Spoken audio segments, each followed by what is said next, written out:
did want to raise this issue of EUDR because it is part and parcel of this thing of climate change. And Mr. Chairman, technology is going to assist us. The biggest thing in terms of the Honorable Karia's question is technology. We all know that these days the meteorology department can actually predict very well. If you look at your mobile app and look at it, we can predict very well. There was a time when we talk about Russia, pale na pale, which was never going to happen. But I think that we are very confident. And as AI develops, the predictability and our ability to tell the weather is going to become more and more precise. And therefore, at that point, what then do we do? Because information is one thing, but what do you do when you do it? We need drought-resistant crops, drought-resistant animals that can withstand higher heat and longer and higher temperatures that currently exist. This is a scientific issue, and we are going to work with the research organizations to make sure that at least we mitigate part of what can be very severe natural disasters. Thank you. Yes, Janet.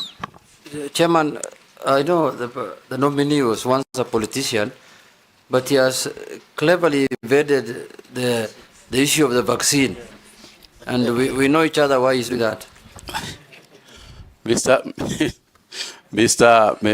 Chairman, it is indeed true that I was once a politician, but that is not. But I wasn't evading the question, because the matter is very simple to me, and in consultation with those in agriculture, we have also come to the same conclusion. I think the long and short of it is the following. Number one is that my understanding is that the whole vaccination process is to address two diseases. It is to address the PPR and foot and mouth disease. That's what the issue is about.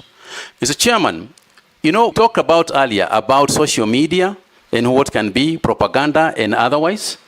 And I think the most important thing is to involve those involved in the industry, including the members of this House, is to involve those involved with the information that we have. And say, this is a vaccine.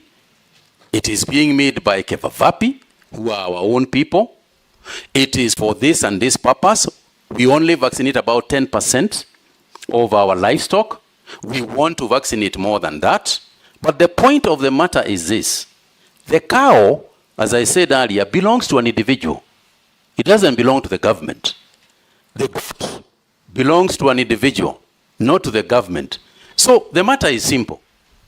Here is a vaccine. It is for foot and mouth disease. You have a goat. Do you want the goat to be vaccinated? You say, yes, I want to be vaccinated. We vaccinate. You say, no, I don't want my goat to be vaccinated. Sawa. Do you have a cow? Do you want the cow to be vaccinated? This is the reason why it is to be vaccinated. You say, yes, we vaccinate. You say, no, we don't vaccinate. Allah? Thank you. Yes, Robert. Point of order, Honorable Chairman, point of order. Yes, Mishi. I think, Chairman, on the same breath, because there is a lot of misconception and a lot of negative narrative. So we wanted to hear from the nominee, how is he going to address to the public and put some trust to the public regarding the vaccination? We wanted to hear on that perspective. Thank you, Honorable Mishi. The communication aspect of it is huge. The communication aspect of this is very big. And I'm going to use the experts. I'm going to use the experts in Kevavapi. I'm going to use the experts who understand this very well to be actually the lead communicators, just like we did with COVID, where we had the doctors themselves explain the issue.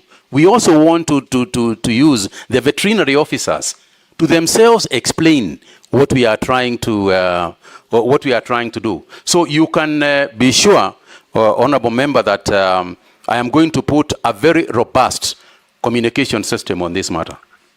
Robert Mbui, yeah, thank Baya, Murugara. Speaker, maybe before we leave that issue of vaccines, yes, because I remember CS Mutahi telling us, if I can get it, you can get it on